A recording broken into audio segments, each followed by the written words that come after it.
Standing for the Pledge of Allegiance, please. I pledge allegiance to the flag of the United States of America and to the republic for which it stands, one nation, under God, indivisible, with liberty and justice for all. Thank you.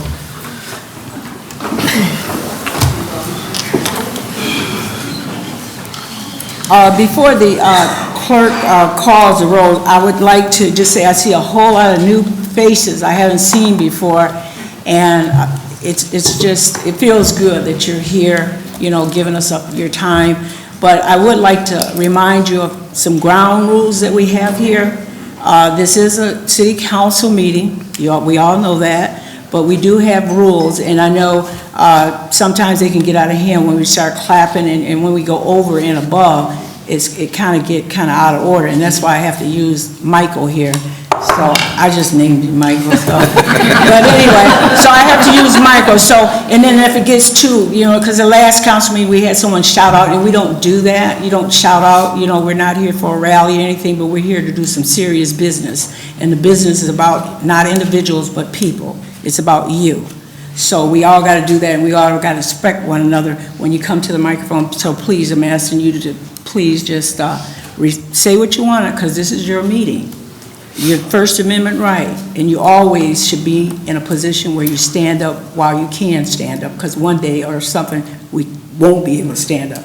So just take advantage of that, and we welcome everybody, and we really mean that. We welcome you here in these chambers tonight. So with that, roll call, please.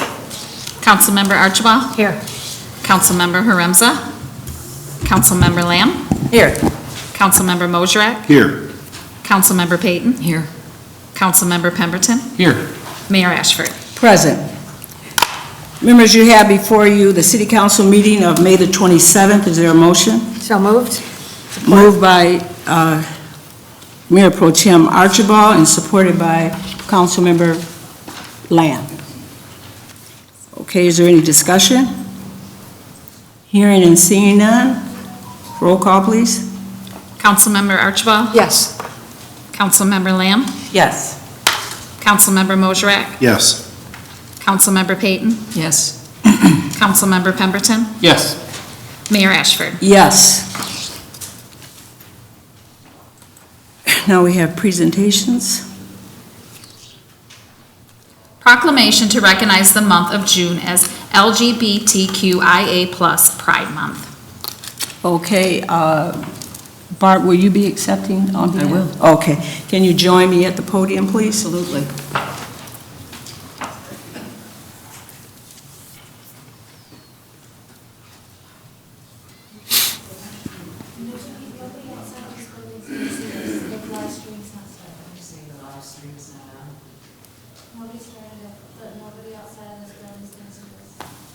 It's broadcasting to Comcast. We're having issues with YouTube right now. Okay, well, we're still in the agenda and we'll take care of that. Okay, how you doing today? Good, how are you? Doing good. You're good in that hot pink, girl. Okay, this proclamation is being presented to you and it reads as follows. Whereas the City of Port Huron recognizes and proclaims the month of June 2025 as LGBTQIA+ Pride Month throughout the city, and whereas throughout the state of Michigan, 373,000 individuals represent the LGBTQIA+ community, with 61,000 being made up of our youth, and whereas LGBTQIA+ individuals have had an immeasurable impact on the cultural and civic successes of our communities, and whereas acknowledging Pride Month in the city of Port Huron creates a foundation of promoting equality, visibility, and dignity for LGBTQIA+ individuals in our community and around the world, and whereas the city of Port Huron continues to work towards maintaining an inclusive community in which all citizens, past, present, and future, are respected and recognized for their contributions to our city, the state, the country, and the world. And whereas during Pride Month, it is important to focus on providing resources, increase awareness, and extend our support to our friends and family and to be a part of the social movement towards an inclusive future.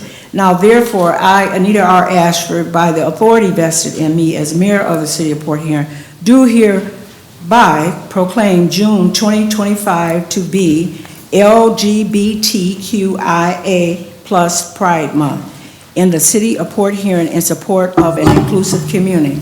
In witness whereof, I do hereby set my hand and cause the corporate seal of the city of Port Huron to be affixed this 9th day of June 2025.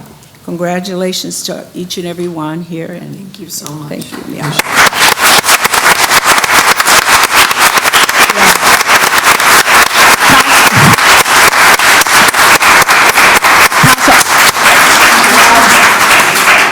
Okay, remember our agreement. All right. I just want to say a few words.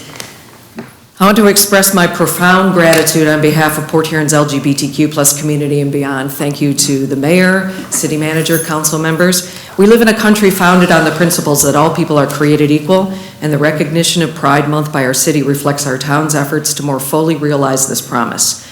Our organization, Blue Water Allies, is the first LGBTQ+ center in the Thumb region of Michigan. As the executive director of Blue Water Allies, I can say that we are dedicated to creating a sense of belonging for all members of the community through our commitment to justice, equality, diversity, and inclusion. We understand that by centering the needs and uplifting the voices of the most vulnerable, we are becoming more free of oppressive systems and ways of thinking. I envision a city that is welcoming and affirming, a city that embraces all and serves the needs of all of our citizens so that all who live here can thrive, grow, and prosper. Thank you.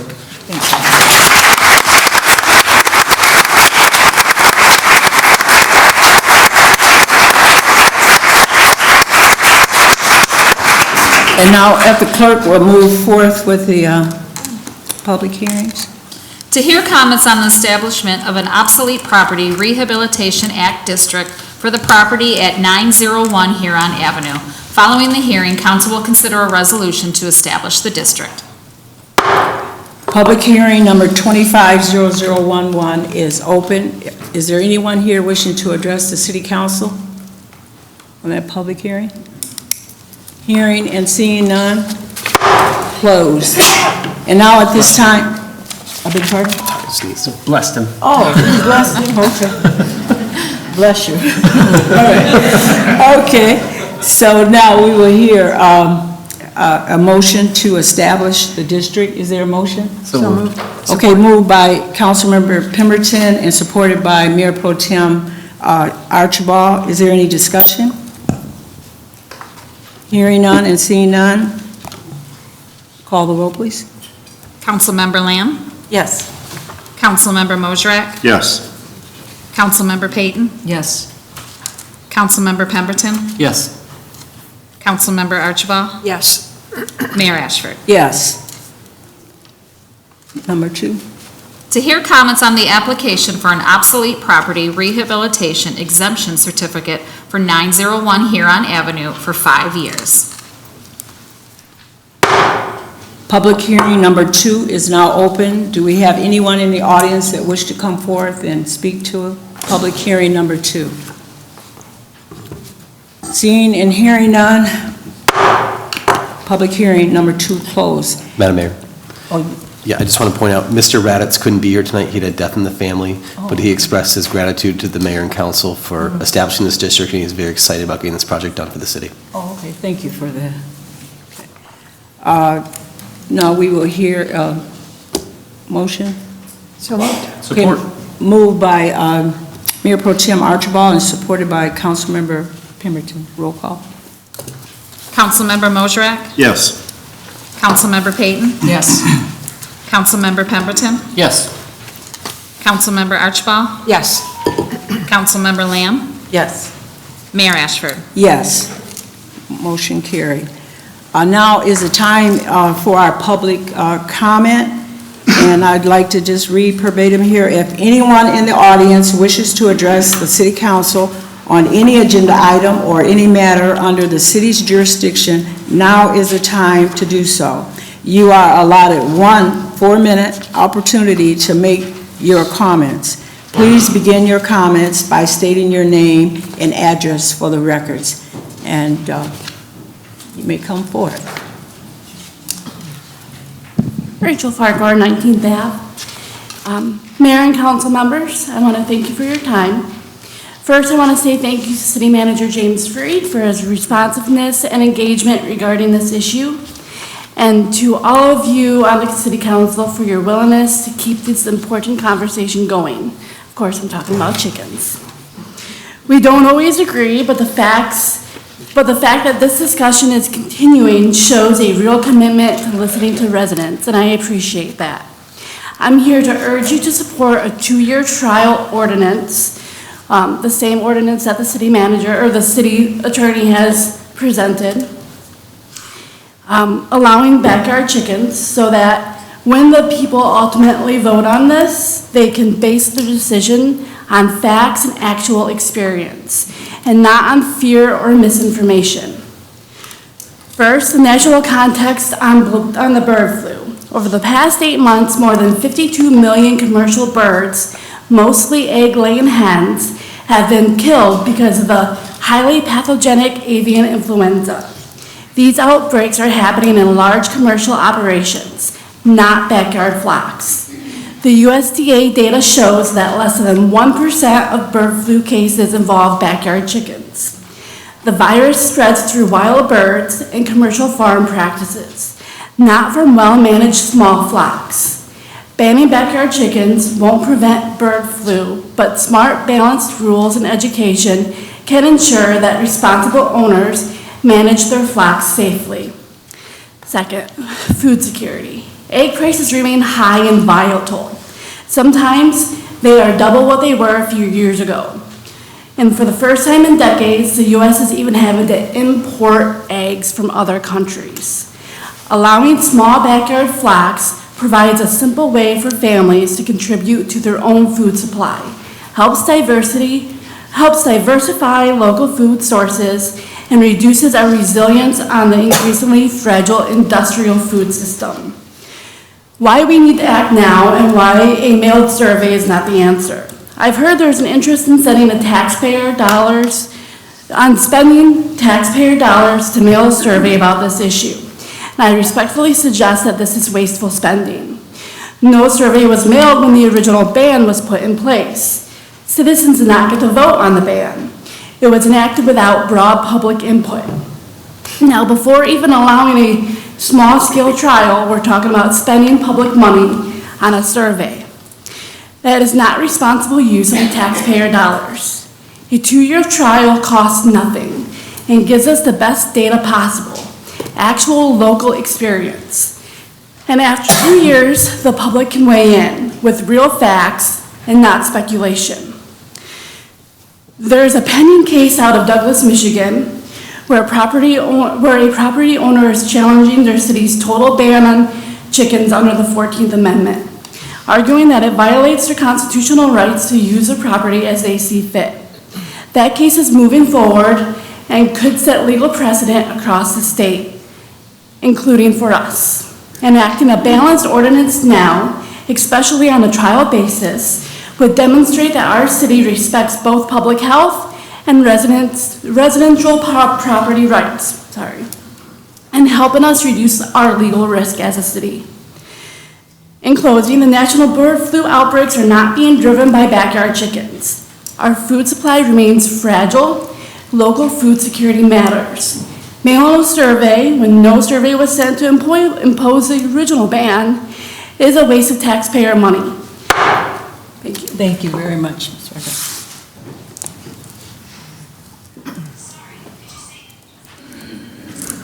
Can we please silence our phones? Thank you. Good evening. Ken Harris, 1521 Wells Street, Porter, Michigan. First, I'd like to, everybody is not familiar, if we could have 10 seconds of silence. Cliff Schrader, a longtime city council member and advocate for the city of Port Huron and many nonprofit ventures, and he's somebody that we will miss. Could I have those 10 seconds? You know what, we have to keep with the agenda, but I was going to bring that up. I beat you to it, kid. But I got Michael. Okay, I have something special. Now I'd like to get the $3 million question. You know, we just passed a budget here. Sorry, I wasn't deserving to be there, and I had some health issues. But the budget just seems to be way over the top on what we're doing. When you look at wages and stuff, some of these officers and department heads have got $20,000 raises in the last two employee cycles, budget cycles. And then I looked today, and I did in tonight's agenda on change orders, we are billed $835,780 for changes in the construction job for the city of Port Huron. The biggest share of it is out here, and I can understand, but it seems like it's kind of grown with the price of what we're doing. And the other thing I brought up over the years, in the resident R1 neighborhood or the R neighborhood that's kind of southwest of me, they've had 25 water main breaks up until this year, and they had 5 more water breaks in the city streets of Port Huron. And all this time, we've kept going over there year after year and repairing these things. Nobody has done a cycle to say, pull that pipe out, find out what the heck happened here. We gotta find a different way of doing things. Thank you. Thank you very much, Ms. Harris.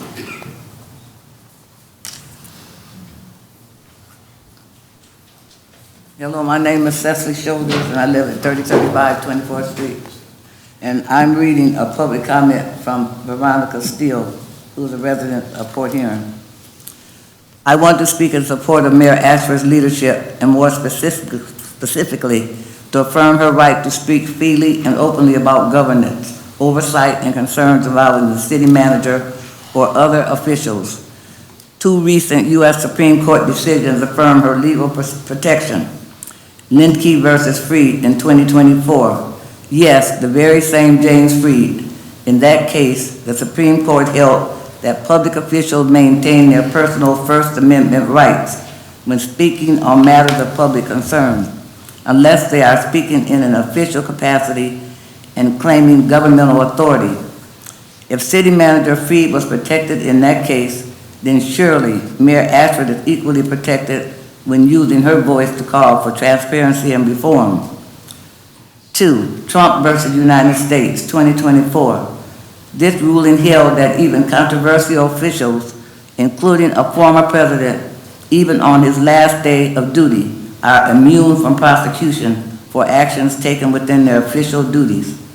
By that same logic, a city mayor must be immune from retaliation or legal threats for fulfilling her public responsibilities, especially when raising issues of public trust, city policy, or ethical conduct of staff. Mayor Ashford's words are not defamation. They are the voice of accountability.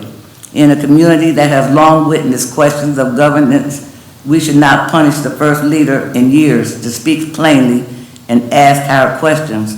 We should thank her. Lastly, I trust that all legal representation has been conducted with integrity. The city attorney represents the city, not individual employees personally, especially not when a conflict exists. If any city staff member has sought personal legal advice from city council without the full informed consent of all parties, the public has a right to know and to expect reimbursement. Mayor Ashford is doing her job. Let her do it without intimidation. Let her speak without fear, and let the city council make clear that her voice is not only protected by law, but backed by the people. Sincerely, Veronica Steele. Thank you very much.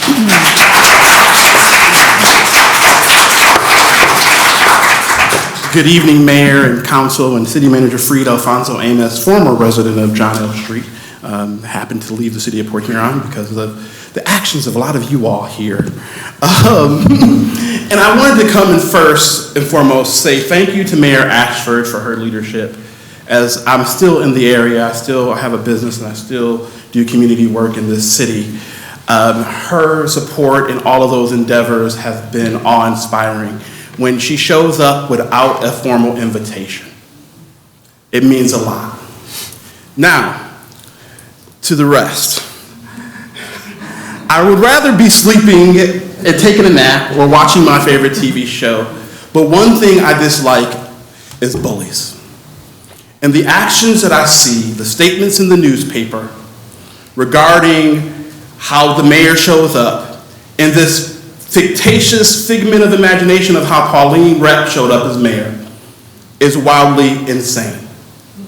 Sherry Archibald, you made a comment around how Mayor Ashford would show up and involve everyone. When I was a former city council member, the only people to ever have a meeting with me on this council was Ken Harris, Alan Lewandowski, and Anita Ashford.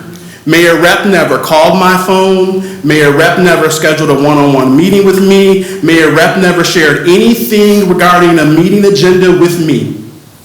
That is my personal experience. It is fact for me that Sherry, you never scheduled a personal one-on-one meeting with me. You were Mayor Pro Tem at the time. You never asked me a single question about anything that I would vote on. And so to act as if this new mayor is operating out of norm is insanity. It's really insanity.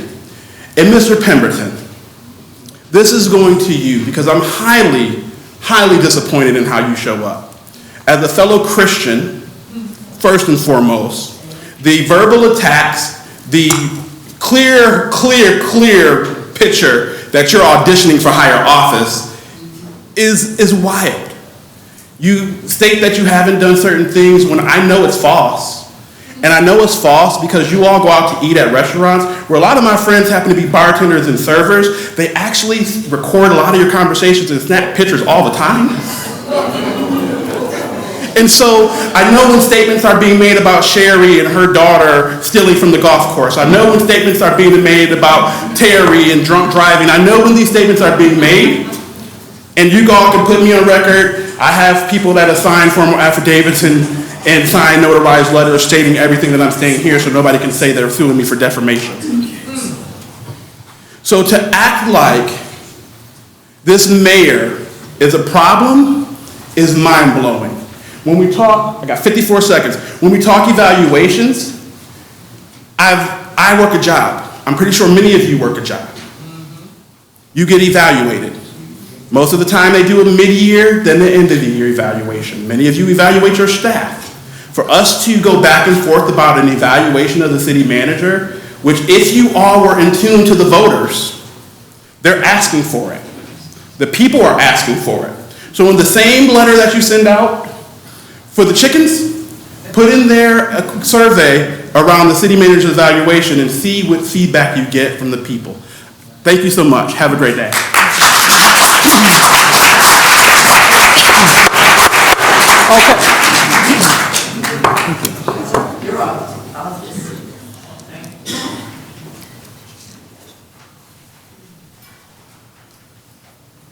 My name is Alan Skinner. I live on the north end of Stone Street, 3419 Stone. Just a couple of comments. One first, I'd like to commend Mr. Harris for his interest in the city budget, his efforts as a councilman, and thereafter his study and review of those budgets, and his comments, and the way he studies it and tries to understand how the city is spending and managing its money and revenues. I would like to see more updates on the horrific traffic patterns to the city, the Huron Avenue streetscapes, when, if, and how they're going to modify the street, the Blue Water Bridge Plaza. What's the progress? What's managing? What's happening? When is all this going to be taking place? There's very little coverage that I see. Maybe I'm not looking in the right places. And also, does the city have any kind of effort on the DTE upgrades? Talking about traffic patterns, problems. We have blocking traffic, trucks, personnel, all over the city. Maybe they seem to have moved out. Maybe they've taken care of this phase of the area. But next time, if we ever do something like that, I wish it would be better managed. I personally observed in front of my house, men working in the same areas, transmission lines, 3-4 trucks, 2-3 men per truck, 1 man working. Now, that's not spending our money, but we are paying for it in our Detroit Edison bills that keep going up and up and up. And last but not least, the proposal on the LBGTQ thing. The letters keep getting longer and longer and longer, and including more and more and more and more people. We have so many special interest groups that we're paying attention to. It does have a plus on the end, and I'd like to make a recommendation that we don't forget and recognize the efforts of the white man and the white woman in this community or any other community throughout the country. That's all I've got to say. Thank you very much. Excuse me. Thank you so much for your comments. Is there anyone else wishing? Eileen Tesh, Algonac. This is in honor of my friend, Cliff Schrader, and a true friend of the city of Port Huron and the citizens. I came across this article that Cliff wrote back November 18th, 2011, so 14 years ago, and how the more things change, the more they stay the same. Cliff, as many of you know, was a radio columnist on WGRT for many years and wrote over 1,000 articles for the Times Herald. The title is Council Majority Turns Back on Top Vote Getter. When the new Port Huron City Council was sworn in, it would have been encouraging to see a new day focused on the challenges and the impressive opportunities that have been laid at our feet. That was not to be. Small-town politics poisoned the first official act and likely the council's 2-year reign. You have to give the council members credit. Within minutes of taking their seats and without spending a dime on a study, the council's majority answered the decade-old question, why don't Southside residents vote in city council elections? This time, Southside voters were essential in making Ken Harris the top vote getter and putting him in line to be mayor pro tem. Choosing the council member with the most votes is a time-honored tradition of nearly 50 years. Besides, Harris has years of experience. He's attended countless council meetings, especially those mind-numbing budget meetings. Harris left Mayor Pauline Repp and Councilwoman Sherry Archibald in the dust when the November 8th votes were counted. Yet Harris was kicked to the curb. In a 5-2 vote, Archibald was anointed Mayor Pro Tem. In addition to Harris's own vote, only Councilman Brian Moeller supported him for Mayor Pro Tem. The irony is, for years we were forced to endure endless lectures by these same people of how vital it is for the council to be civil and work as a team. They told us how imperative it was to bring the whole community together. How sweet it would have been to invite Harris and the South Side he represents to the table in the small leadership position. Instead, they brushed aside Harris and South Side voters with their petty power play, and they did it with team building, which would have benefited Port Huron so much more. Moeller said that the week between the election and the new council's first meeting, Rep applied a lot of pressure to assure Harris would remain an outsider, but the council majority couldn't let it lie there. And he went on to say, for years we've heard the endless drum beat that Port Huron is special. For Ken Harris, the city's uniqueness came through a quick but important lesson. Those who ask too many probing questions or make too many challenges to River City's establishment will be taken out. The new city council, again, has proven we really are not that special after all. It's very sad, but we can only hope for the best. Thank you very much, Ms. Tish.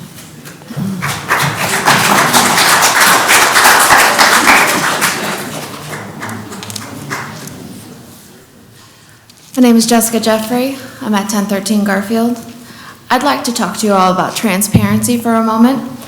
You all are governed by a code of conduct, a code of ethics. You all came into this seat and you are bound to uphold and promote the highest standards of ethics, your personal integrity, truthfulness, fairness, and to carry out your public duties. This is in your code of ethics. It's right here on I pulled this right off the internet. Now, while I was researching after last month's debacle, I found that in our live stream, right when the prayer goes on to open up the city council, the live stream does not start until the prayer ends. That is not transparency. The Pledge of Allegiance starts and the live stream begins. And I'm going to forgive this one because internet and whatnot happens. We all understand that. But I wanted to inform the public because there are people that only watch the live stream. I have talked to them that don't come to this chamber to see you all in public that did not know that there was a prayer that opened up the council meetings. And there are people that are not comfortable and not happy to know that they are not aware that a prayer opens up. That is not transparency. And if you are all comfortable hiding this small, minute fact, what else are you hiding? So from the outrage from last month's destruction of separation of church and state to you hiding this opening prayer, I wanted to make sure the wider public knew. And so I am acting in faith that we are recording this session since the live stream has not started yet, since I last checked. And that is going to be uploaded as soon as you get Comcast up and running. And I wanted to also remind you on a separate subject that Port Huron is also diverse. That we have a population of over 28,000, half of which are female. Almost 80% are white, but 7% are Hispanic, 7% are African American, 6% have more than 2 races, and that's nearly a quarter of them are not white. We have 1,447 veterans. We have 2.5% of them come from other countries. We have almost 20% of us have disabilities that are under the age of 65, myself included. We have a 22% poverty rate. We only have a 61% Christian population. All the rest are affiliated with other religions. 31% are affiliated with either atheist, agnostic, or just nothing. 6% are Jewish, Muslim, Buddhist, Hindu, or any other non-Abrahamic religion. And that's just... I'm sorry. Okay. Your time is up. Thank you very much.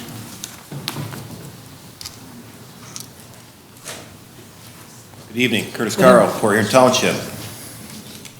I'm going to go as fast as I can, I got a lot of stuff here. Mr. Pemberton, the lack of unity on this council is very obvious when you're going to just sit up there and not clap when we had the initiative for the Pride Month. So that just shows that the lack of unity on this council, you're one of the main problems. We need to clean the slate here. Bob, you're only here because you got voted back in. It was dirty on how Mr. Farquhar got, you guys knew, James knew about it, that he owed back taxes, but we didn't tell him when he submitted his form or whatever to run for council. Why didn't we tell him that, James? You can shake your head, you're gonna tell me I'm lying, whatever. And if that's the case, then so be it, but I think he should have had a chance, he should have had them paid up, he should be sitting up here right now. Mr. Carl, okay, and I'm gonna give you back these minutes I'm getting ready to take, but, don't address them personally, but you're within your First Amendment right, but, you know, just to hurl at them. I'll try, but there's a lot respectful. of things Yeah. here, and, so how much time did I lose? What do we, You only miss about 10 seconds to go. 10? We're about 30 right now. Okay, go ahead. All right. So we need to clean the slate. Barb, we welcome you. I like the changes you're bringing. You know, we need new voices. You've been here a while. Yeah, a while. Sorry, not sorry. And James, yeah, I need an evaluation in my job just like you do, so be open to that. I know you probably are, but however it's got to happen, it needs to happen. Y'all need to come together in unity and make that happen. And if you're doing a great job, then just keep doing it. No issue. But there is no hostile work environment here in this building. And if there is, you need to get someone to come out and say that. I have spoken with multiple employees of the city of Port Huron and some that work directly with James Freed. There is no hostile work environment where you pay your water bills. Everybody's happy. Everybody's cool. You know, the guy out here sweeping the sidewalk. Everybody's cool with that. I don't know where that is, so if that's true, just get someone to come out and say it. It just can't be your side against her, whatever. It doesn't matter. Moving forward. From the sewer social media, people want to know about the pocket park. I know that's in litigation. We gotta give them something. Tell them that it's going to be fixed this year, maybe not. We're getting close to boat night, boat week, whatever. So let's show us where we're at with that. And I figured the canal will open before the pocket park, but hey, that's a gamble right there. I don't know where to put my money. But can we get that part of that cofferdam pulled out of there so we can kayak through there? You know, we're coming up on kayak season. We want to do the loop. The taxpayers that use that waterway, they would love to enjoy it, and maybe that'd help with some of the stench that's up there. I went and visited yesterday to see the crane's still there and the metal's still there. It smells really bad. I'm surprised you haven't had phone calls from the adjacent properties. I'm not sure if the smell is coming from the cofferdam to the sand or from just the canal not flowing. Maybe we could get them pumps hooked up that you were talking about doing last year. Not sure. It could help with the problem. I know Mr. Farquhar was all for that. If it's not going to happen, just tell us it's not. Behind the poop house here, that you filled in a little bit of when's that sidewalk going to open up? If it's not, can we get signage at the last point of, you know, diversion, just so I know not to go up to, you know, to find out it's closed. As long as it's labeled properly, it could go on for a couple of years. I know I'm getting close. Fix the live stream issues. And the very last thing, and I hope you let me finish, it's only going to take a few seconds here. Your Port Huron attorney, Thomas Francis, representing the Port Huron Police Department, and Chelsea Cohen said in his own answer to the complaint that his clients were not responsible for Conan's death. And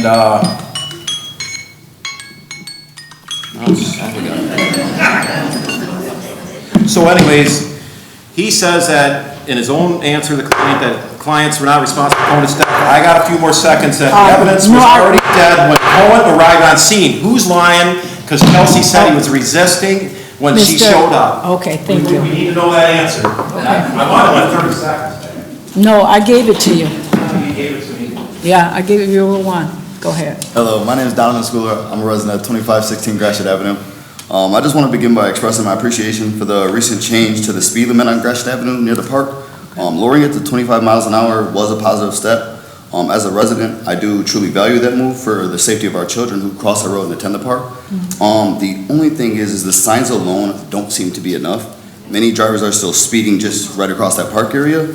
So what I want to do, just to worry about the pedestrians, the kids, and folks in that newly installed bike lane there, is if we can install more visible crossing signs and maybe update the crosswalks, just similar to what we have on Huron Avenue headed over to Casey's Pizza, or similar to what we have on, Stone Street, I believe, going to the hospital, that little crossing area.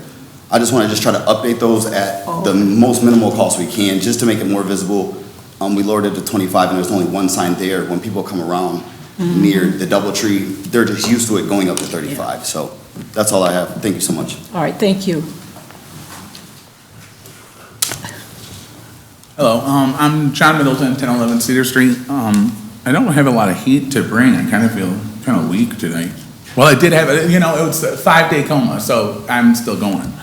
seriously. I just wanted to thank the mayor and city in general just for having June as the LGBTQIA plus community that Port Huron is.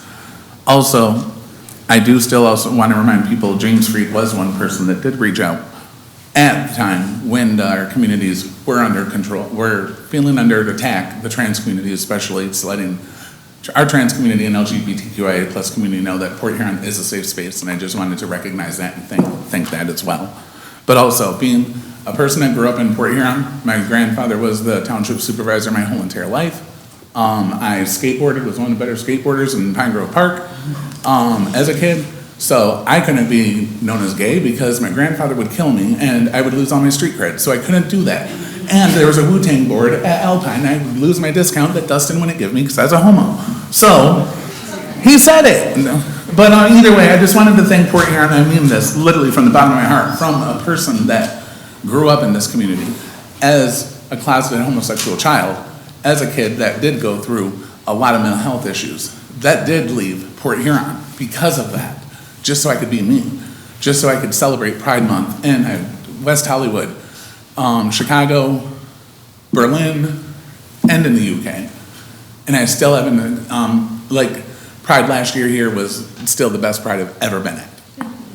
You know, and it's like, and that's the truth, because it is Port Huron. And then Port Huron is making so many big strides. Doesn't matter who we are, who we sleep with, who we kiss, who we love, whatever. It's just a matter of that Port Huron's just actually just wanting to say, we appreciate you. You know, and that's just nice to hear from a group of people that I know for once when people were saying, when Barb and I ran, saying we were the first openly gay people running, I was like, no, we were the first gay people. I was like, oh, no, we weren't. I know for a fact. And, there were some pervs, but either way, I'm sorry, that's unprofessional. But either way, seriously, it's just been really nice to see Port Huron evolve, grow, and actually become welcoming, because also the one thing people need to remember is that the LGBTQIA plus community has the most expendable income out of any other group. So you want money? My husband and I make a lot of money, so we throw it at you guys, trust me. You just turn my water bill off for no reason, come on. Okay, thank you.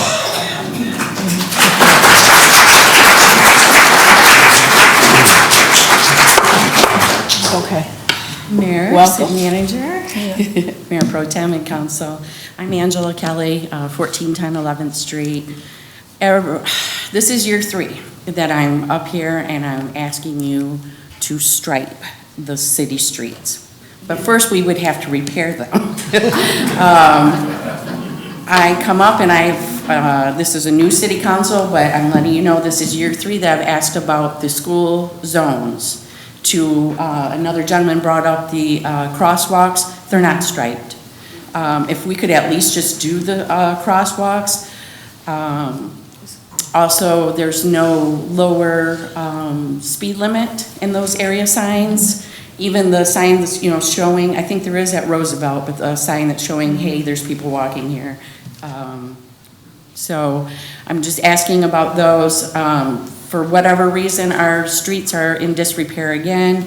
I did a little research. It said that we could have spent the money from the American Rescue Plan dollars on those. Granted, there's some hitches to that too, but I just don't understand. I mean, obviously, 10th Street went to hell this winter, and it's not so great now, but even just Michigan, when you tear out of here, that street's all tore up too. So we need to look at repairing the streets, but more importantly, the crosswalks.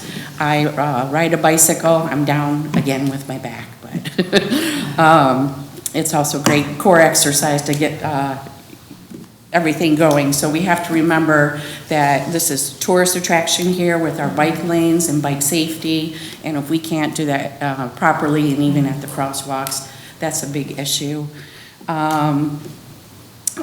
There was one more thing, but I'm spacing out. Thank you. Thank you.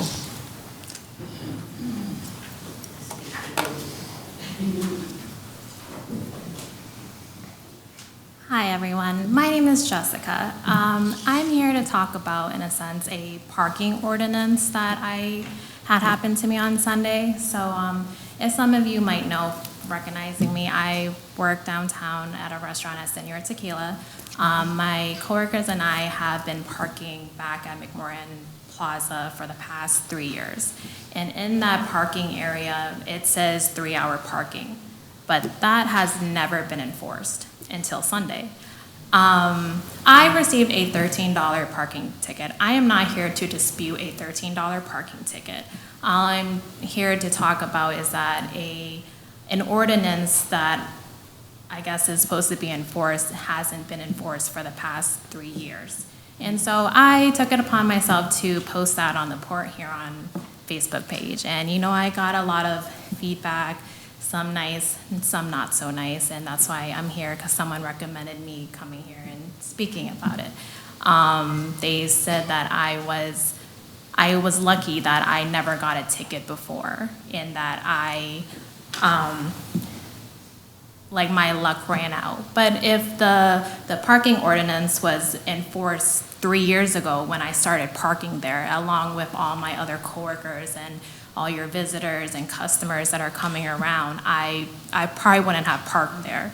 And people brought it to my attention that there's, employee parking passes that I wasn't aware of, because our employers don't let us know anything about that. And from what I gather from what people are talking about today is basically people aren't doing their jobs. If you're enforcing 3-hour rules, I wouldn't be parking there. Thank you very much, Jessica.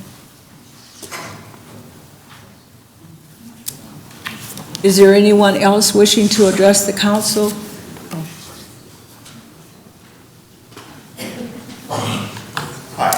Jim Soto, 814 Lakeview Avenue. I want to second my neighbor over there, and I want to meet my neighbor when it comes to speaking about crosswalks and speeds on Gratiot Avenue. I lived there. The signage doesn't really work. It's set up to go 35 miles an hour, and then somehow you're supposed to slow down to 25 miles an hour at the park, and then there's another 35-mile-an-hour sign. It doesn't seem like people are really slowing down, hitting the brakes, so on and so forth. When Gratiot Avenue was proposed to be reworked, I came to you and I said, make it 25 miles an hour from Elmwood all the way to Garfield. I still believe that is one better way. I also second my brother over there. I'm going to meet you, and that is better crosswalks, more traffic calming, a few more trees there. We lost more trees than were replanted on the street. These things help to slow cars down. These are small, cheap fixes that we can do. Thanks. Thank you very much, Jim. Is there, okay.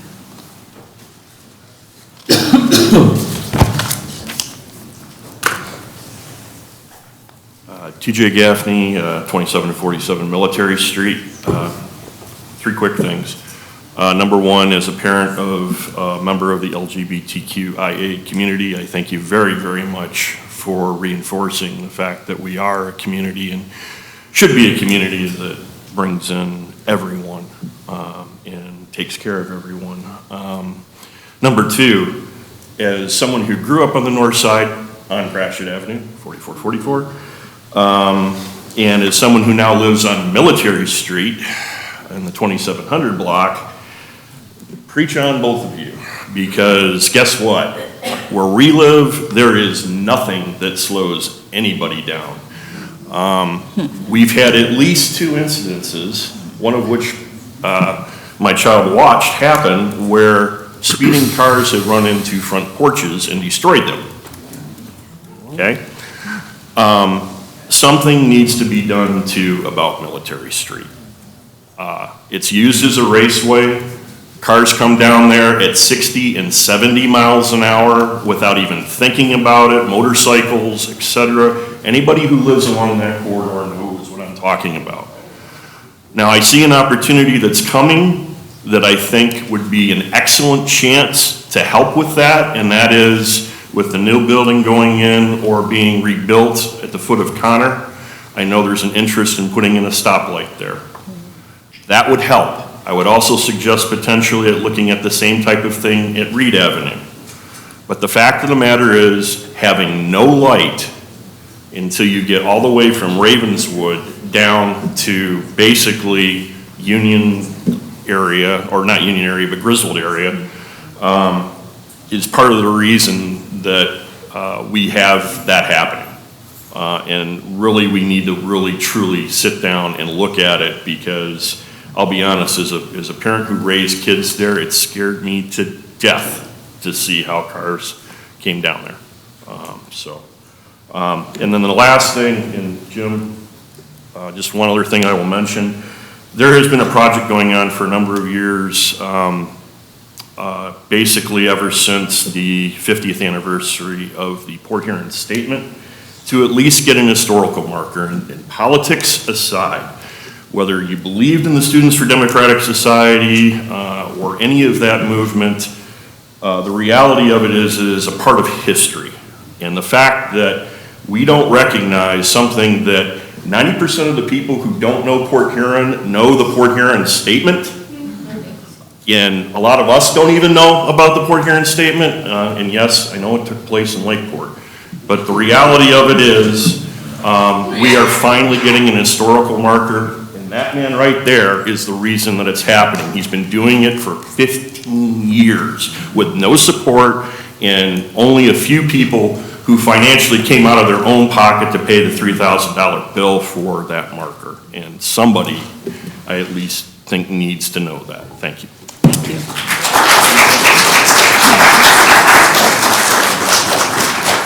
you. Is there anyone else wishing to address the council? Welcome. Good evening. Good evening. Thank you all for being here tonight. Thank y'all for what y'all do. I just wanted to come up here and ask a question. I know I can't get an answer back, so it's because it's not an exchange. So I just want to know, just so I can have some type of idea. I'm familiar with our previous mayor, Mayor Rep, and I know we got some super passionate residents, and y'all always got to wrestle, not always, but sometimes we got to wrestle up here for the audience and stuff like that. But I have never seen Mayor Rep, and I have talked to her a couple times. She's always been pleasant, but I've never seen her have to wrestle with the people that she's working with, ever.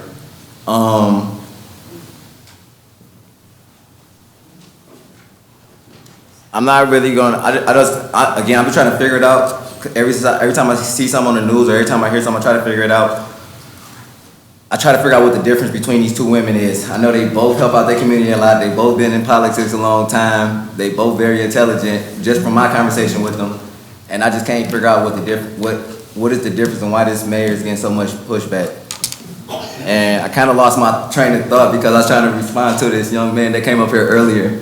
I just want to help him out. I want to acknowledge all the contributions the white men and the white women have made. I also want the black men and the white women have made.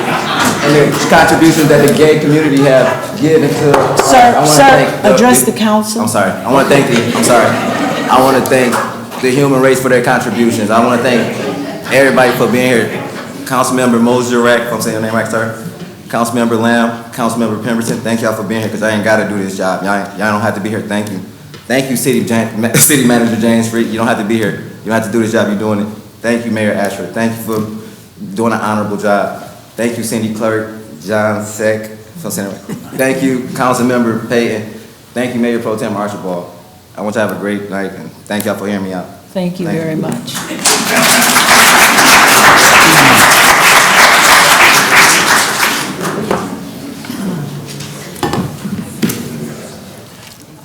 Smith. Good evening, council members, city manager, and mayor. I rise tonight with a simple message. Especially after last week, I had a great experience of people having a viewpoint on what we did at a local church on a private stream. And so I thought I would just share this response. I believe it's time for us to stop being so offended and pick up a shovel. And please help us destroy the culture of complaining.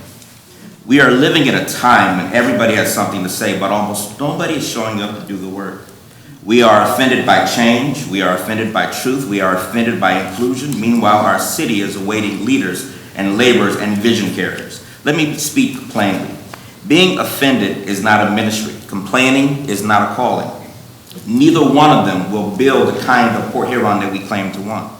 There is too much work that needs to be done, and we cannot waste time on being uncomfortable. Jesus never said, "Blessed are the easily offended." Jesus said, "Blessed are the peacemakers." He said, "Go." He said, "Serve." He said, "Pick up your cross, not your complaints." The culture of complaining is a spiritual cancer.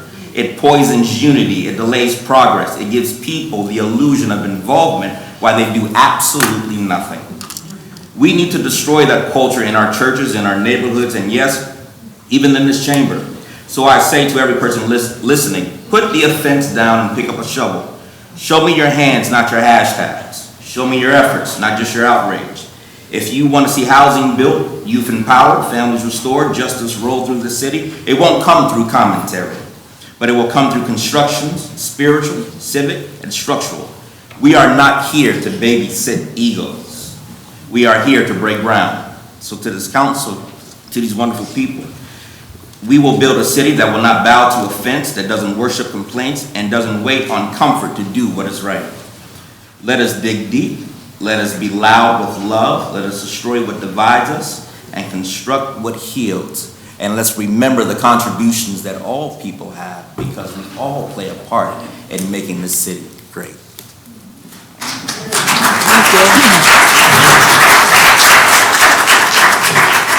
Do we have anyone else wishing to address the city council? Just come on down. Thank you.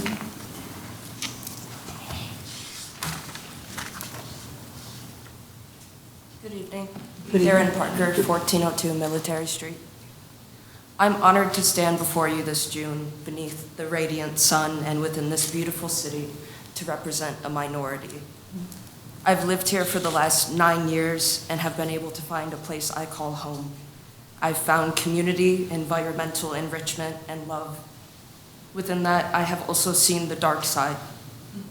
Recognizing Pride Month officially within the city of Port Huron is I'm very grateful for it.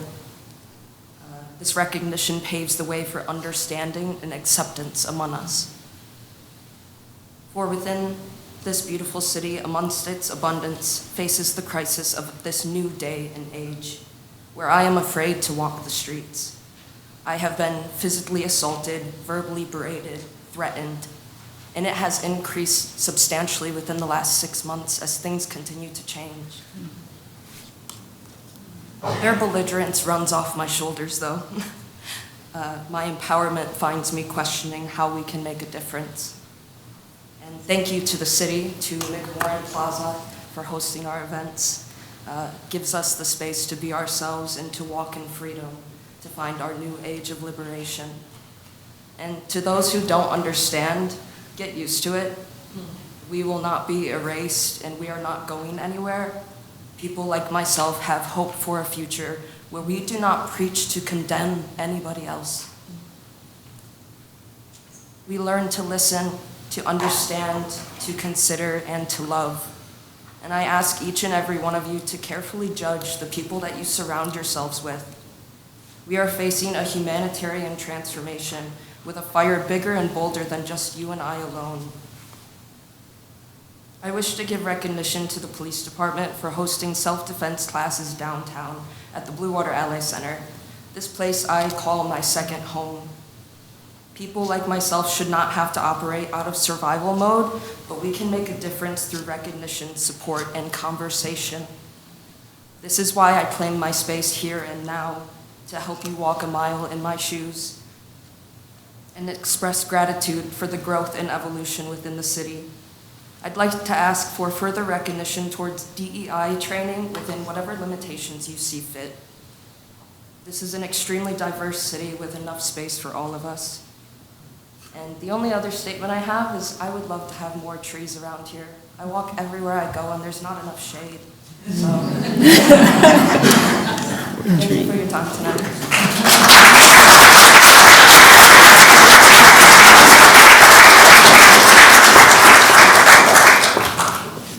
Okay, is there anyone else wishing to address the city council this evening? Okay, looks like we have none, so I want to thank everybody who came forth tonight, and there was a lot that came across here and see, the manager studied writing, and some of us are, and we will interface, and the traffic calming is one great thing. And I think we still have a traffic study committee, don't we? And that is we're going to get some movement out of that and try to make a difference. And there are some other things, the prayer, so I won't try to go through them all, but just rest assured we'll try to get to all of them, and you will see a difference. Is that correct, Dan? Absolutely. All right, okay. So now we will move on to our consent agenda. Is there a motion?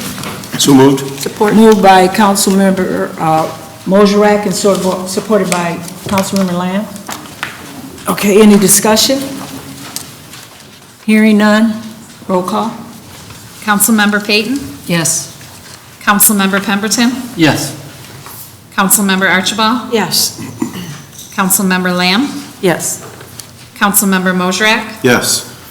Mayor Ashford? Yes. Under the consent agenda, we have 3 items. Resolution number 3, it says approving the 2025 request for local millage distribution from the St. Clair County Parks and Recreation Commission.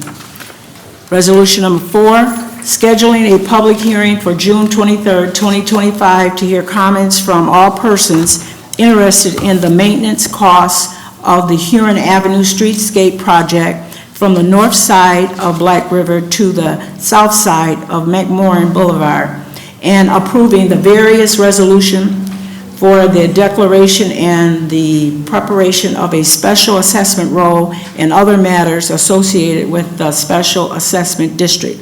And last one, Resolution 5 is scheduling a public hearing for June 23rd, 2025 to hear comments from all persons interested in the maintenance costs of the Military Street Streetscape project from south side of Black River and the north side of Court Street, and approving the various resolutions for the declaration and preparation of a special assessment roll and other matters associated with the special assessment district. Now we will return to resolution number 1.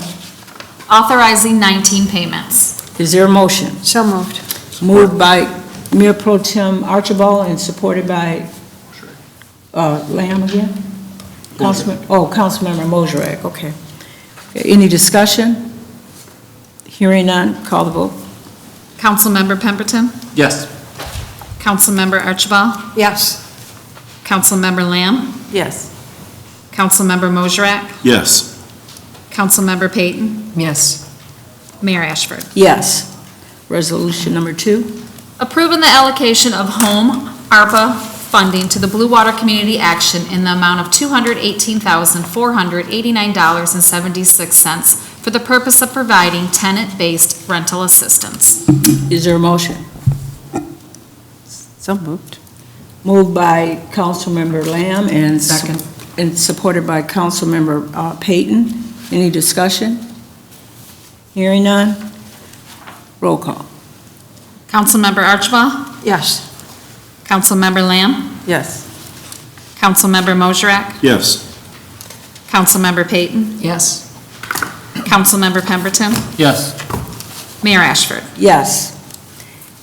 And that concludes our resolutions, and we'll move to our ordinance 1. First reading, an ordinance to amend Chapter 52 zoning of the Port Huron Code of Ordinances to provide for children's therapeutic group homes and community centers. Is there a motion? So moved. Moved by Councilmember Pemberton, supported by Support? Councilmember Lamb. Any discussion on this? Okay, I do have some, can we hear a little bit more about this? Yeah, absolutely. This is being driven by the Community Mental Health is building a small group home on the corner of 16th Street, and the land they purchased there, that 16 acres. So this essentially just clean up the language that allow that to move forward. Oh, okay. It will look like a residential home. It will be a residential home. Mayor Ashford. This came up in Planning Commission this past week, and it was just, the current code doesn't really have language that fits for this type of center. And so it was a matter of kind of updating it. Mr. Haynes shared, especially, you look at the Sun Center, different things like that. Like you have these community schools and different things that are creating new spaces that are being used, but there's not really language in our code for it. Yeah, okay. So this is just mainly just putting it in place so we can move forth with the project and addressing, these are youth Yes. primarily, correct? And the property that you're talking about is located? So this will apply to the citywide, but this is being driven by the Okay. 16th Street property. So it'd be applicable throughout wherever they? Yep. Okay. Yep, should the issue come up elsewhere. Oh, okay, thank you. Okay. So anybody else got any more discussion on that? Okay. Roll call, please. Councilmember Lamb? Yes. Councilmember Mosrak? Yes. Councilmember Peyton? Yes. Councilmember Pemberton? Yes. Councilmember Archibald? Yes. Mayor Ashford? Yes, motion carried. Ordinance number 2. First reading, an ordinance to amend Chapter 52 zoning, Article 3, District Regulations, Division 1, generally, Section 52-162 map of the Port Huron Code of Ordinances to rezone the property generally described as 3147 10th Avenue from an R zoning district to an A1 zoning district. Council members, a motion? So moved. Moved by Councilmember Pemberton and Support. supported by Councilmember Mosrak. Any discussion? Madam Mayor? Yes. Madam Mayor and Council, this is for the property which is currently owned by St. Mary's Church. It's the residential complex that's on 10th Street. Previous people have looked at this property and trying to redevelop in a way which is conducive to the residents around it. The developer that's looking to redevelop this property did significant due diligence, meeting with the adjoining property owners, and actually getting support at the Planning Commission for these changes essentially they're going to tear down the center section and build much-needed housing in the 2 outside corridors. It had significant support from the local residents and the neighbors, and it did have full Planning Commission support as well, and so I just think the developer did a great job really engaging the residents and having them be a part of the process, which is the reason why I think it was successful in the Planning Commission. Oh, that's good, okay. Mayor Ashford? Yes. I'll echo what Mr. Freed said at that Planning Commission meeting. There was an abundance of support from residents that were excited about the project, neighbors right there that were really excited to see something done with this. A question was brought up from one of the Planning Commission members about the fact that similar language had been proposed in the past but was denied by the Planning Commission. And it was because of that lack of real, there was a plan at some point for workforce housing development, but there wasn't any sort of engagement, there wasn't any sort of plan, so that, many members of the Planning Commission who had potentially voted no before voted yes on this. There was just, overwhelming support that night. So really encouraging to see what's going to happen here. So the people made the difference. Absolutely. And the developer that's working on this. I mean, they've done incredible work, and I think this is going to be another shining star of the neighborhood. Okay, and what's this time frame on that, or? I do not. Next several months. Within the next several months. Within the next couple of months? Yep. Okay. Okay, thank you. Any more discussion before we take the roll? Okay. Roll call. Councilmember Mosrak? Yes. Councilmember Peyton? Yes. Councilmember Pemberton? Yes. Councilmember Archibald? Yes. Councilmember Lamb? Yes. Mayor Ashford? Yes. Okay, now we move to item J, miscellaneous business. Authorizing the city manager to mail out a survey to all city residents regarding the keeping of chickens within city limits. Is there a motion? So moved. Moved by Councilmember Mosrak and supported by? Supported by Councilmember Lamb. Discussion? Madam Mayor? Sorry, you can go first if you'd like to. No, he can go next. Okay. But I better explain that because we make things out of everything. No, he's a manager and he needs to hear what you have to say as a council member, so he could probably configure that in. This was under my request. It started with wishing to put this on a ballot. And through our city attorney discovering that we cannot do that. And the suggestion of maybe surveying the residents came about. But I understand now that there is a citizens initiative to have this on the ballot, so it goes to the vote of the people. And I agree wholeheartedly. If they're going to move forward with that, I don't think we need to spend our money surveying the residents. So I don't know if it's appropriate. I don't know what the rules are here, but I'll withdraw this request if if that's appropriate. Okay, so, see, that's why you had to listen. Yep. So, okay. Madam Mayor, All right. so here's the thing, two things. First and foremost, I emailed the council this morning, letting them know that we didn't have the survey. I want to draft it in such a way that's, I want to have you all review the survey if we do send out a question, because how you ask a question is sometimes an issue in itself. And so I want to make sure how we ask it is deliberated here. I don't have that ready tonight. I didn't anticipate this being on here. So what I would do is, at the very least, I would table this until the next meeting. So what I would recommend is make a motion to amend, to table this issue until the next council meeting. That will afford me time to do two things. One, meet with the advocates for this issue and see if they really do intend on doing a citizen-led petition. And to clarify to the residents here, our charter does not allow this council to do advisory questions. Meaning a difficult issue comes before the council and it's a political hot potato, so instead of voting on it, we'll just put it to the people. Our charter and state statute does not allow that. However, it does allow the citizens to initiate a petition for questions that the population wants to take on. Yeah. So the cleanest area would be is if a citizen-led initiative to put this on the ballot were to take place. I spoke with a couple of the advocates today who said that was their intention. So what this will do is provide me a couple weeks to work with them to see if truly that is their intention, and if they're going to withdraw petitions relatively in short order. And if not, that allows me to bring a formal survey back to you for approval. So what I would like to is to table this until the next meeting at least, and so I have the ability to meet with them and find out if this is what they're going to do, which based on the conversation I've had with the majority of council, I think you're all relatively supportive of a citizen-led petition to put this before the voters, and having them do it provides us a legal charter way to do so. If not, I can put together a survey worded in, I want to work with the advocates on how they would like the survey done as well with all of you, because again, how you ask a question, if I say, do you hate cherry pie because it tastes terrible, that's kind of a loaded question, so I want to make sure the question is acts in an appropriate manner as well. So I would recommend tabling it until the next meeting so I can get an answer on one or have a language for the second one. Sounds like a win-win both ways, and it's fair, because the people would be in the driver's seat. So I like that. So you heard the comment? Mayor Ashford, I was just going to make a motion that we table miscellaneous business item number 1 to allow the city manager a couple of weeks to get us the information that we need. Okay, thank you, Councilmember Mosrach. Is there support to tabling? Support. Support by Councilmember Payton. No discussion, so roll call, please. Councilmember Payton? Yes. Councilmember Pemberton? Yes. Councilmember Archibald? Yes.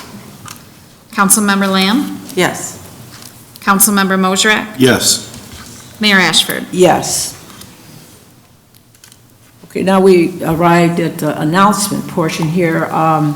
The city offices will be closed on June the 19th in observance of Juneteenth. For those who don't know what Juneteenth is, that was the end of slavery, and the biggest impact was down in Texas while everything else was going. And it's sort of comparable to our 4th of July, but we had a group of people, people of color, down in Galveston, I think it was in, yeah. And Juneteenth has always been just at the heart of it, and it was just like freedom for the people of color down there, where they weren't allowed to do anything. You know how you just chain, you can't do this, you can't do that. And then when this day did come, Juneteenth, they just felt just free, and they felt a really legal part of America, that they were included. That's another lesson of inclusiveness. And on June 19th, the NAACP is holding, and they do this, I think, annually. They celebrate Juneteenth, and so it will be out instead of SC4. I think they have what do you want to call it? They have a showcase over there complimenting Juneteenth, but out at Knoxville they would have they're having all kinds of things out there, celebration, education, things that health department, they have a whole lot of showcase stuff out there, and food and just everything. So feel free, everybody, no matter who you are, how much money you got, what color you are, to come on out and celebrate We have everything. I haven't heard they have any fireworks or anything. I might just have to bring my own sprinkler. So, but anyway, so come out and be a part of that, and I'm sure they would welcome you there.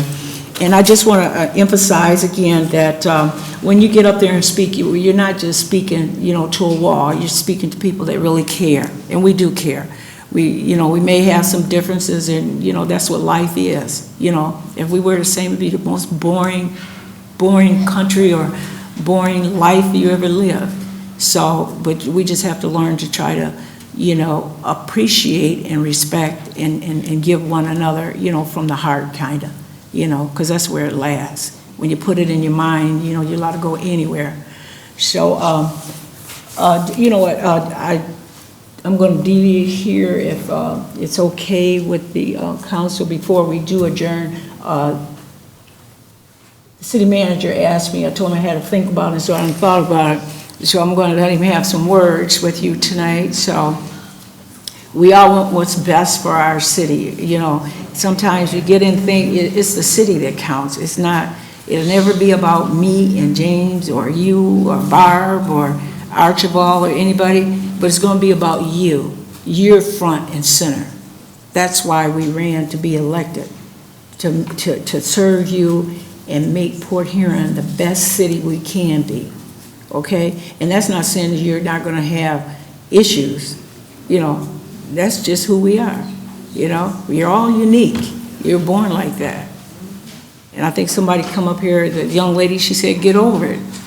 We have to get over some things and move on, because we got too much real work that we have to do to make ourselves whole and as one, and we really do. So with that, James? Yeah, absolutely. Okay. So throughout the weekend, Mayor Ashford and I have been texting, talking on the phone, dealing with a lot of city issues that you would normally expect a mayor and city manager to communicate with. Normal conversations. We are blessed in the city of Port Huron to have local journalism. A lot of communities don't have a local newspaper. We have Andy Jeffrey, who is one of our new reporters with the Times-Herald, and she's doing a really good job. She's done an excellent job covering local news. We went a time where we didn't have a local news reporter, and I think we all kind of felt it when he didn't know what was going on. And so I think, Andy, you're doing a great job, and we are grateful to have a local newspaper. Headlines are not written by Andy, they're written by corporate. So when I went to the Speedway this morning and I got my coffee, I read, "Feud continues with mayor and manager." And I literally go, well, that's odd, because I talked to Anina all weekend, and I had a phone call with her today for several issues. I'm sorry to disappoint, because I know social media loves division, and I know that the press loves division, but Mayor Ashford and I have been very close friends now for 11 years, and we have a great working relationship. I remember very vividly when my first daughter was born, we went home, and you have no idea, you're terrified to raise a kid, and there was Miss Ashford on my porch with a welcome basket with a blanket and a stuffy for my baby. Mayor Ashford is a honest woman, a good woman, and a good friend. I may have been able to call her for advice today. We had to deliver for a family, and we worked well together to get results for something very simple, mundane, but it was important to that family. And so I'm sorry to disappoint, but there is no feud between the mayor and I. I love her very much. She's doing an excellent job as mayor.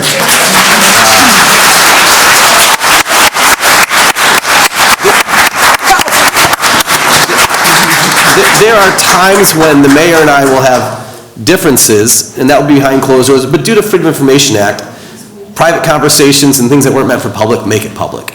I can tell you 1,000,000 times to one that the former mayor would close the door and give it to me, okay? And that needs to be done. That's the role in which our founders wanted in the charter. I am not a king up here. I account to the mayor and council. I have to be held accountable. Simple things like an evaluation. These are administrative issues on scheduling. Don't read into it.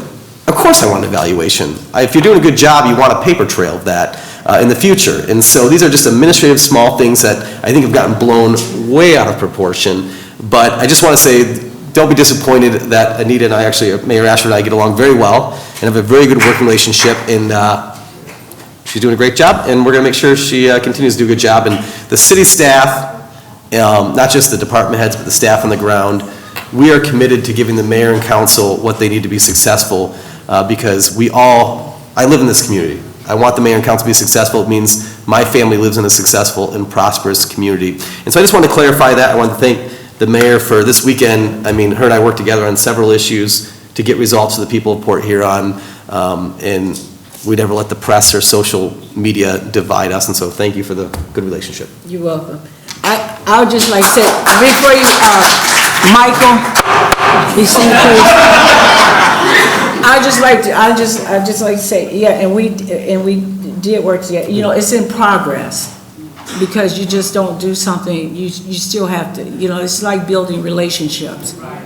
You know, so I don't want it's a pie in the sky kind of a thing, because I'm getting the pit out of the cherry. So, but you're right, James, you know, you disagree to agree, but we did, because that's what it is. We talked about, when you did text me, it was about the people, it's about the work and what we can do, what we not can do, what we need to be doing in terms of a vision.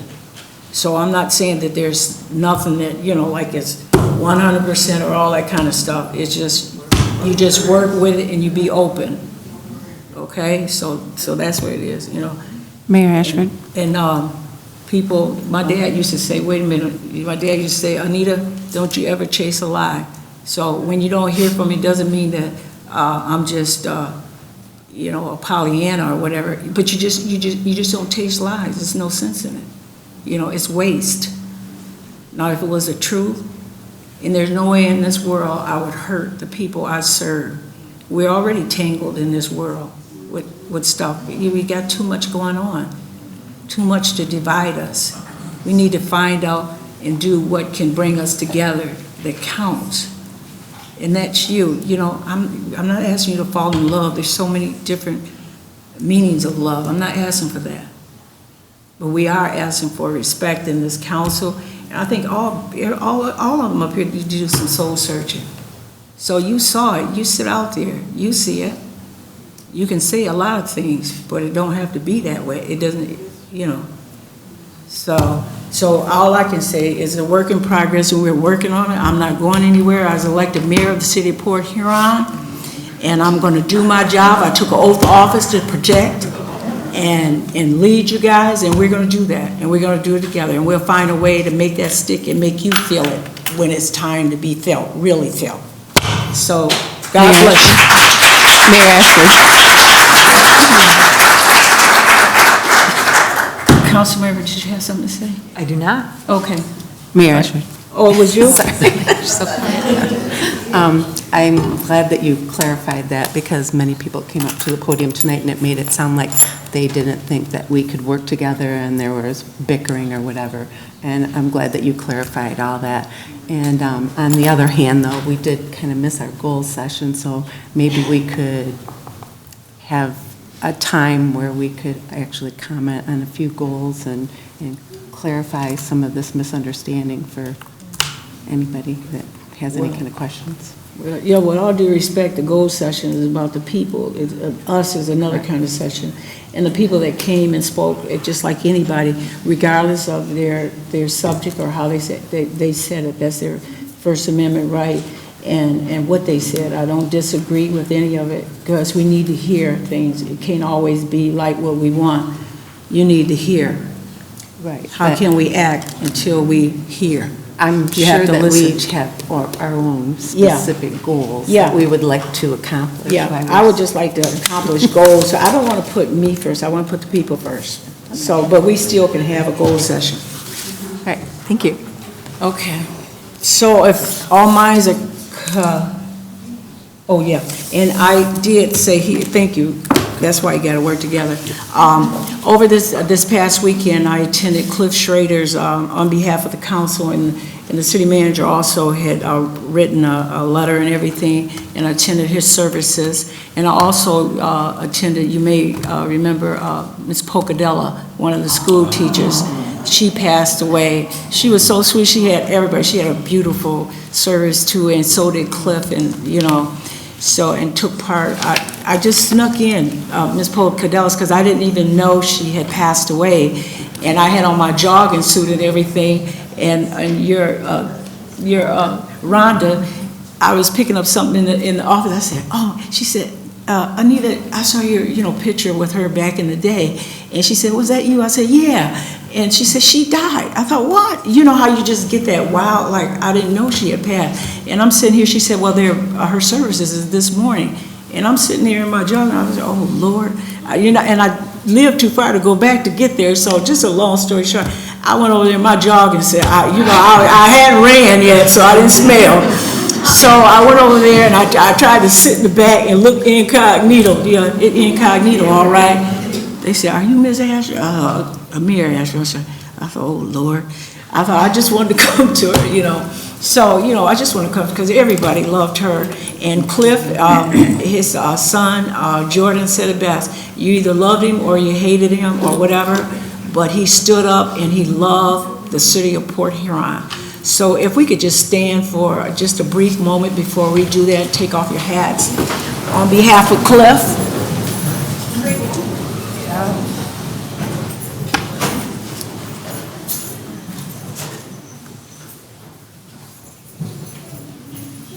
May we have silence, please? Thank you.